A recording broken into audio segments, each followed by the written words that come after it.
Salut les disciples de la boxe. Voilà, je décale encore mon programme du week-end en termes de vidéos. Je devais vous faire des vidéos cinéma, mais il y a une grosse infobox qui est tombée, donc je dois réagir. Donc infobox, vous connaissez le principe. Quand une grosse info tombe, je vous fais soit un podcast, soit une vidéo face cam. Je vais réagir à 3 événements dans cette vidéo. Le premier, c'est l'annonce de Canelo qui dit qu'il va monter chez les poids super moyens pour combattre un champion, mais on en reparle.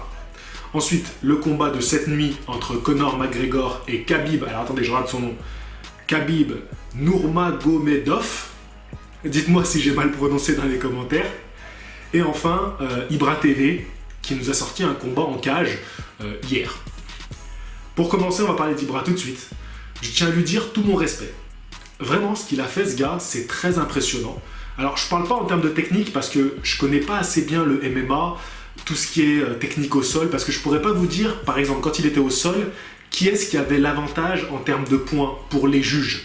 Je pourrais pas dire ça en fait. Pour moi, l'autre se défendait bien au sol, c'est-à-dire qu'il prenait quasiment pas de coups. Et Ibra, même s'il imposait son physique, il n'arrivait pas vraiment à trouver des failles. Après, ce que j'ai pu juger debout, de la boxe debout, son adversaire avait un gros avantage. Force au niveau des jambes, l'allonge, le poids supplémentaire, la technique en anglaise. En anglaise, il était largement au-dessus. La première droite qu'il prend, Ibra, j'ai été assez impressionné. Mais ce que je veux dire, c'est qu'Ibra, il a commencé à faire des combats dans un stade de foot. On l'a beaucoup critiqué en disant attention, il n'y a pas de médecin, s'il y a quelqu'un qui se prend un KO. Ensuite, il a été beaucoup défié par plein de youtubeurs, donc j'avais fait une vidéo pour en parler. Vous avez d'ailleurs dans l'ensemble très bien compris cette vidéo et le message était un message positif et je suis content d'avoir eu ces retours-là.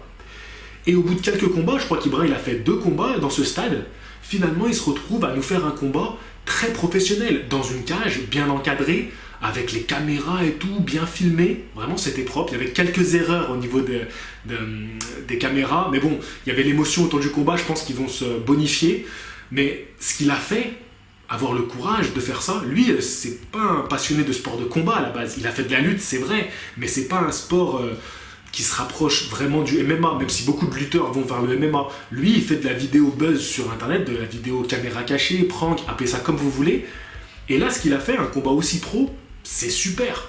Contre un mec qui était quand même d'un bon niveau, il a pris des risques, en termes d'image, il a pris des risques, je tiens à lui dire bravo, c'était bien organisé, pour un gars qui avait rien à vraiment à y gagner, à part bien sûr de la thune, hein, on va pas se mentir. Et d'ailleurs, pour parler de ça, il était sponsorisé par un parieur en ligne. Et le truc qui m'a énervé dans le combat, c'est que la banderole de la pub, elle soit mise dans la cage. Mettez un truc en bas de la vidéo pour dire sponsorisé par, et c'est bon, pas la peine de mettre cette merde. En plus, les combattants se sont un peu accrochés dessus pendant le combat. Ça sert à rien. Ça m'a plus énervé qu'autre chose en fait de voir ça. Ça sert vraiment à rien, c'était inutile. En plus les paris en ligne, voilà, moi j'ai été contacté personnellement pour faire de la pub pour des parieurs en ligne, alors bien moins gros que Ibra TV bien sûr, hein. Je suis un petit youtubeur, mais moi j'ai refusé parce que je suis contre tout ce qui est addiction. Vous voyez, je refuserais alcool, tout ça, pour moi c'est tout ce qui est addictif et je crains un petit peu ça. Voilà, c'est encore moi et ma morale à 2 balles, mais c'est comme ça, j'y tiens. Je préfère rester pauvre, mais avoir ma morale. En tout cas, gros respect à Ibra. Après toute la polémique qu'il y a eu autour de ça, il a fait un combat impressionnant et professionnel. Peut-être qu'un jour, je reparlerai des combats de youtubeurs qui ont eu lieu en août, mais j'attends encore un petit peu que ça passe, parce que je ne veux pas faire une vidéo pour faire des vues, mais pour faire de la qualité. Donc j'en reparlerai, parce qu'il y a des choses à dire. Ensuite, Conor McGregor. Alors, beaucoup me demandent mon avis sur ce combat, est-ce que je vais faire une vidéo sur ce combat-là, ils attendent une vidéo. Je suis spécialisé en boxe anglaise, je suis tombé dedans quand j'étais tout petit. Je ne pourrais pas bien décortiquer un combat comme ça. Donc j'en suis désolé pour ceux que ça frustre, que sur ma chaîne on ne parle pas de MMA. Peut-être que ça viendra, qu'un jour je m'associerai avec une chaîne spécialisée dans le MMA, qu'on fera des trucs ensemble, ou qu'une chaîne va sortir et parler beaucoup de MMA. Il y en a qui en parlent un petit peu, mais on n'a pas encore une vraie chaîne spécialisée en MMA. Et je vous invite, à ceux qui regardent cette vidéo, à vous lancer, sortir des vidéos qui parlent de MMA. Quelques-uns ont tenté un petit peu l'aventure, mais allez-y à fond, sortez-nous des vidéos et je serai content de les voir et même de les partager et d'en parler sur ma chaîne. Moi, je suis focus boxe anglaise. Voilà, je tiens à le rappeler. Je vais peut-être regarder le combat, je vais sûrement l'enregistrer et le regarder en me levant demain matin. Donc voilà, et j'espère que ça sera un beau combat. Dites-moi pour qui vous êtes entre Khabib Nurmagomedov et Conor McGregor. Maintenant, on passe à Canelo. Canelo a annoncé qu'il montait chez les poids super moyens. Il a fait un post sur ses réseaux sociaux et il va défier le champion. Alors, un champion WBA, titre régulier, Rocky Fielding. Alvarez est devenu champion des poids moyens en battant Gennady Golovkin. Il avait les titres IBO, WBA et WBC. Il avait fait une demande pour faire un combat en décembre. Il a fait un gros combat contre Golovkin, on aurait pu comprendre qu'il cherche plutôt à se reposer pendant quelques mois, et il annonce qu'il va faire un combat en décembre. Le mois de décembre va être extraordinaire en boxe. Donc il annonce ça. On se demandait, on pensait à David Lemieux, qui avait combattu dans la même soirée et qui avait mis un très beau KO à Gary O'Sullivan. Bon, ça sera pas David Lemieux. On parlait même d'un combat entre le vainqueur de Gennady Golovkin contre Jermall Charlo. La WBC avait imposé un combat entre les deux. Enfin, il y a les combats qui rendent obligatoires et les combats qui se font vraiment. En général, c'est jamais tout à fait ça. On aurait bien aimé voir un troisième combat avec Gennady Golovkin. Donc tout ça aurait été en poids moyen. Et finalement, il nous prend un contre-pied en annonçant qu'il monte chez les super moyens. Et il ne prend pas le champion WBA, même si, vous verrez, hein, s'il gagne ce combat, ils vont nous dire qu'il est champion WBA. Parce que le super champion de la WBA, c'est Callum Smith. On en a beaucoup parlé dans la dernière vidéo. Vous imaginez Alvarez contre Callum Smith. Callum Smith, il doit faire 1m90. Alvarez, il est tout petit. Enfin, Alvarez n'a pas sa place dans cette caté. À mon avis, il prend un nom qui est abordable pour lui. Donc voilà, c'est histoire de faire traîner, de faire un combat quand même, de se faire de l'argent. Et c'est pas la première fois que Alvarez nous fait un coup comme ça. Souvenez-vous, en 2015, il prend Miguel Cotto pour des titres vacants WBC de la catégorie des poids moyens. Ensuite, il va faire une défense contre Amir Khan, encore chez les poids moyens. Je tiens quand même à signaler que ces deux boxeurs ne sont pas des vrais poids moyens. Et après ça, la WBC commençait à lui imposer des challengers, notamment Golovkin. Vous savez qu'on voulait tous ce combat contre Golovkin en 2015. Et en 2016, il redescend et il prend Liam Smith chez les poids super welter. Donc, au moment où il avait des obligations, parce qu'en tant que champion d'une fédération, on a des obligations. Vous savez, il y a plein de fédés, donc on a des obligations. Et bien lui, pour ne pas avoir à affronter des challengers, pour qu'on ne lui impose pas un challenger, tac, il rend ses titres et il se tire dans une autre caté. Et là, en fait, il nous fait un peu la même chose. Il nous fait un peu la même chose dans le sens où, forcément, on va lui imposer des challengers. Alors, qu'est-ce qui se passe si le boxeur refuse? Eh bien, il a des amendes. Ou alors, on lui prend son titre. Et c'est jamais bon pour les affaires quand ça se passe comme ça. Il vaut mieux rendre ses titres, dire qu'on change de caté. En plus, au niveau du papier, sur le papier, au niveau du prestige, c'est très classe. On monte d'une caté, on devient champion dans une nouvelle catégorie. Ça rajoute dans notre record personnel, dans notre CV. Donc c'est génial. Et ça, tous les boxeurs ne peuvent pas se le permettre. La plupart, ils sont obligés de rendre des comptes à leur fédé. Et ceux qui peuvent se permettre de ne pas faire ça, c'est ceux qui ont un nom assez prestigieux pour pouvoir, quoi qu'il arrive, remplir des salles. Et c'est le cas de Alvarez. Alvarez, quoi qu'il arrive, quoi qu'il fasse, il remplira des salles et il y aura des achats pour regarder les combats en direct. Donc c'est avec ça qu'ils se font le plus d'argent aujourd'hui. Donc lui, il en a rien à fiche. Il peut envoyer les fédés bouler. Et c'est un peu dur pour nous, les passionnés de boxe, parce que nous, ce qu'on aime, c'est voir un champion qui est champion et qui défend son titre. Et c'est aussi pour ça que Golovkin, on l'aimait, parce qu'il a fait toute sa carrière en poids moyen, il a pris les titres les uns après les autres, et c'était le champion qui défendait ses titres. Et cet esprit-là, de voir un champion régulier qui combat ses challengers et qui les décapite les uns après les autres, ça nous vient un peu de l'esprit des poids lourds.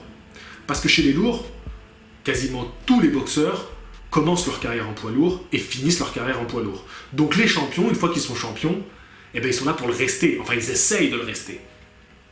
Ça peut faire que des fois, c'est un peu chiant parce que ça reste toujours les mêmes, mais on a cet esprit, eh ben, il faut battre le roi de la catégorie, et tant qu'on ne l'a pas battu, on sait qui est le roi. Le problème aujourd'hui, c'est qu'on a tellement de fédérations qu'on s'y perd, on ne sait plus qui est le vrai champion. En parlant de fédé, il y a la ceinture IBO, qui est vraiment une ceinture en carton. D'ailleurs, on a un Français qui est champion du monde dans cette catégorie-là, dans cette fédé-là, c'est Mohamed Mimoun, et il va combattre là, ce mois-ci, à Dakar, contre un autre Français, Franck Petitjean. Alors, les boxeurs qui ont des titres comme ça, on peut même comparer à ces titres, à ces sous-titres dans la WBA. À un moment, j'ai mangé son... Hassan Ndam se vantait d'être champion du monde. Mais on ne peut pas le reprocher aux boxeurs. Et ça, je l'ai toujours dit. C'est les fédés qui font n'importe quoi. Les boxeurs, ils ont un titre à prendre, ils le prennent. Et les gars, mais faites-le. Ça, mais je vous le reprocherai jamais. Vous avez raison. Vous êtes pour rien, vous taffez, vous essayez d'avoir des combats, vous faites de votre mieux. Et le problème, c'est que les fédés, elles ferment tout ça. On a un champion comme Murata. Alors, est-ce qu'il s'en arrange un petit peu, Murata? On se demande. Qui a pris le titre, notamment à Ndam, et qui, depuis, il n'est pas productif. Et c'est dommage. Et j'ai l'impression que c'est que les fédés, elles font leur petit monde dans leur fédé, donc en faisant des sous-titres, en faisant des défenses de titres qui ne sont pas vraiment les défenses de titres officielles. Et le problème, c'est qu'on est complètement perdu. Et les boxeurs, on ne peut pas leur reprocher parce qu'aujourd'hui, ce qu'ils vendent, c'est de dire le champion du monde va affronter tel boxeur. C'est ça qu'ils vendent. Quand tu vois ça sur l'affiche, tu as envie d'y aller. Enfin, pas nous, les amoureux de boxe, toi et moi. Nous, on veut voir un vrai champion, on veut voir des vrais fédés, on veut voir des vrais combattants. Mais la plupart des gens, ils vont se dire, on va voir ce combat-là, c'est qui? C'est un champion? Ah bah ouais, si c'est un champion, on va y aller. Et les boxeurs pied-point, enfin, le business pied-point, ils l'ont compris depuis longtemps. Il y a des champions de partout, dans tous les sens. Ouais, mais parce que c'est ça qui vend sur l'affiche. C'est ça qui fait vendre des billets. Malheureusement, les seuls qui peuvent se le permettre, c'est des mecs comme Canelo. Et ils nous font chier parce que là, en n'étant pas un champion comme on les aime, c'est-à-dire ces champions qui défendent leur titre, ils gâchent un petit peu le plaisir de voir, surtout dans la catégorie des poids moyens où il y a des super noms, de voir des gros combats. Parce que là, il rend ses titres et il se tire en super moyen. Alors pourquoi il va en super moyen et il redescend pas de KT? Parce que lui, il peut faire les deux. Je pense que sa prépa pour Golovkin a été très dur. Et c'est plus facile pour lui de lâcher un peu de lest, de monter d'une KT, de prendre un mec qui aura pas son niveau. On va pas se mentir, le gars, moi je le connais même pas. Vincent me disait par texto tout à l'heure qu'il a même pas combattu aux États-Unis, ce mec-là. Ça va être la première fois qu'il combat. Il va combattre à New York. Le mec, il va se prendre déjà une impact psychologique avant même de monter sur le ring. En plus, contre Alvarez et son public, ça va être un truc de fou. Mais donc voilà, il se laisse un petit peu de marge et il va combattre en super moyen. Il pourra pas durer en super moyen. Vous avez vu les costauds qu'il y a dans cette KT. Dans la dernière vidéo, on en parle. Donc n'hésitez pas à aller la voir si vous ne l'avez pas encore vue. On parle justement de cette catégorie des super moyens. Moi, c'est pas une KT dont je suis super fan. Je préfère les poids moyens, ou je préfère monter un petit peu chez les lourds légers en ce moment, et puis bien sûr les lourds. Ou les mi-lourds, j'aime beaucoup la catégorie des mi-lourds. Mais voilà. Bon, je vous ai fait un petit peu mon ressenti sur ça. Je voulais surtout vous parler de cette stratégie de Canelo, de lâcher les ceintures pour faire ce qu'il veut et pour pas avoir d'obligation. Comme ça, il n'a pas d'amende, il n'a pas de... personne lui fait flic. Et puis, il nous met un peu une quenelle, encore une fois, pour reprendre ce terme-là qui, pour le coup, va très bien. La boxe, c'est du business. Et les boxeurs l'ont bien compris, ils sont vraiment malins. Excusez-moi, je regarde beaucoup mon écran parce que j'ai toutes mes infos, mes notes qui sont là. Et en fait, je le regarde par automatisme parce que je vous ai déjà tout dit ce qu'il y avait là-dessus. Mais bon... Voilà, je vais maintenant fixer la caméra pour vous dire au revoir, pour vous souhaiter une bonne nuit avec Conor McGregor contre Khabib. J'arrête d'essayer de prononcer son nom. Je vais regarder ça. Si je le regarde dans la nuit, je vous fais un petit live sur Insta, comme ça on discute ensemble. Je vous montrerai pas la télé parce que la dernière fois je me suis fait couper mon Insta pendant de longues heures parce que j'avais montré le combat de Carlos Takam, il me semble. Carlos Takam contre Joshua et ils m'ont bloqué mon Instagram. Donc... je vous souhaite une bonne soirée, j'espère que j'ai répondu aux questions que vous vous posiez, que j'ai été clair sur mon envie de rester focus boxe anglaise et de ne pas m'écarter. Il y a plein de youtubeurs qui en parlent très bien, allez les voir, allez voir leur chaîne. Moi je suis quelqu'un qui est qu'il y ait beaucoup de chaînes qui parlent boxe, même qu'on parle boxe anglaise.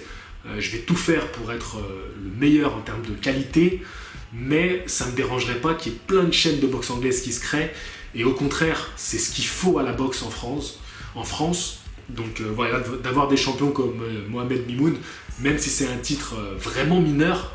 Je vous mettrai un article d'ailleurs, si vous voulez en savoir plus sur chaque fédération. C'est un très bon article. Peut-être qu'un jour je ferai une vidéo spécialement pour parler de ça. Mais voilà, là je voulais exprimer ce sentiment que j'avais sur Canelo. Canelo est un boxeur que j'aime beaucoup. Par contre, j'aimerais qu'il soit un vrai champion dans le sens où il défende ses titres contre les champions, les vrais champions. C'est un peu ça qui nous manque dans la boxe aujourd'hui. C'est-à-dire que c'est trop du business et ils cherchent trop leurs intérêts, les boxeurs. Après, comment leur reprocher? Est-ce qu'on ne ferait pas pareil à leur place? Mais en tant que passionné, on veut voir les meilleurs combats. Et il faut qu'on réclame les meilleurs combats. Donc, si j'ai le courage, demain, je vous fais une vidéo spéciale cinéma. Je vous dis à la prochaine. Fighting!